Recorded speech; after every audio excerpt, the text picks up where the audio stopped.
บายดีเนาะสบายดีพี่น้องชาว PCP มื้อนี้เฮาสิมารีวิวตัวนี้จะเป็น Tactical เนาะ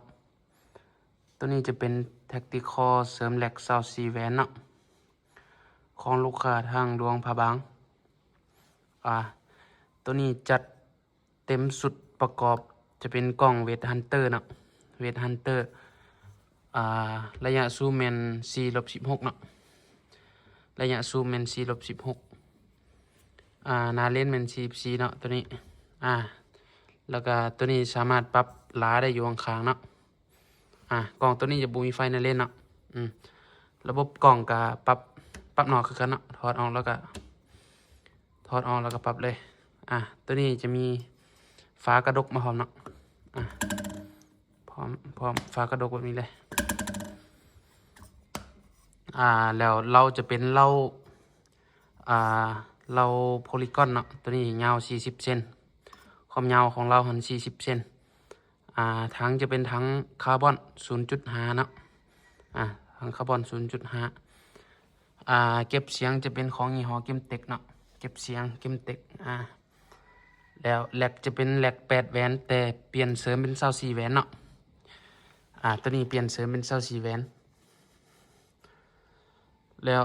24แหวนเฮาก็มีขายแยกกันเนาะจะเป็นแบบนี้แหลก24แหวนเอาตัว8แหวนออกแล้วก็เปลี่ยน24นี่ใส่ง่ายๆเนาะเพราะว่าเฮาอัปเกรดให้เรียบร้อยเนาะตัวนี้จะเป็นซุปเปอร์ลินแข็งยางโอลิงกับโอลิงแข็งแหวนจะเป็นแหวนมูมิอาเนาะแหวนมูมิอาแหวนแท้ของมาจากเยอรมันเลยเนาะตัวนี้เนาะแหวนของแท้เนาะแล้วท้ายลูกค้าจะมักเป็น 5M4 แบบนี้ออกใหม่เนาะจะเป็นสีแดง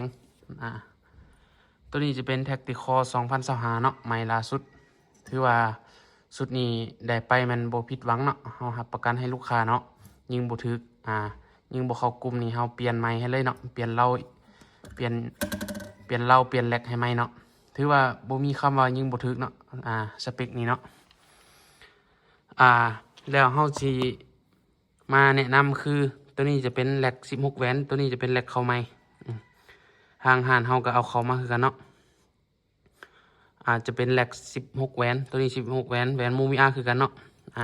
หรือว่าผู้ใดมีแหลก8แหวนอยากเปลี่ยนเป็น24ก็ซื้อชุดนี้ไปใส่เนาะสำหรับราคาแม่นหลังเซตเนาะ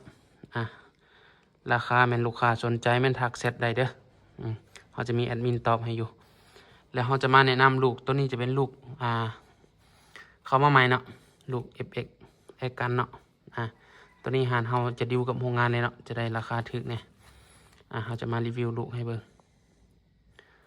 ตัวนี้มันขนาด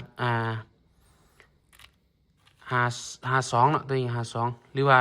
ลูกค้าผู้ใดอยากได้ลูกมอนเตอร์เขาก็มีคือกันเนาะตัวนี้จะเป็นมอนเตอร์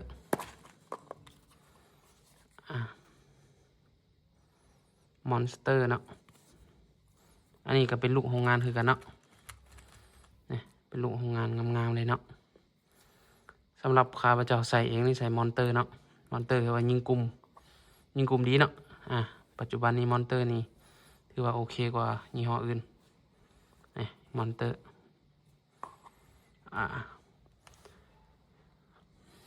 เขาสิมารีวิวเขาคร่าวๆเนาะอีกแป๊บหนึ่งเขาจะติดสโคปแคมแล้วเขาสิยิงให้ลูกค้าเบิ่งเนาะยิงกลุ่มทดสอบกลุ่มให้ลูกค้าเบิ่งเพราะว่าเขาสิรับประกันเครื่องเนาะเขาติดสโคปแคมเรียบร้อยเนาะ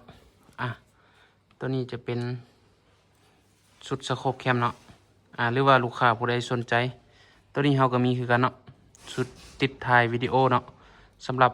สายลามักเฝ้ายิงนกกินมักให้บอหรือว่าหกนกเนาะหรือว่าอยากถ่ายวิดีโอเก็บไว้เขาก็มีขายคือกันเนาะลูกค้าผู้ใดสนใจสามารถทักแชทได้เด้อตัวนี้เขาจะสามารถติดใส่โทรศัพท์ได้เนาะติดใส่โทรศัพท์ได้เส้นเล่งอีกอย่างมันปกติคือเก่าหมดมีแต่เขาเสริมแบบนี้ใส่เนาะเขาสิมารีวิวตัวนี้แล้วก็ยิงให้เบิ่งเนาะยิงให้เบิ่งว่ามันสิกุมซ้ำได้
สำหรับลูกค้าผู้ใดที่สนใจเนาะสามารถทักเบอร์ได้เด้อหน้าโปรไฟล์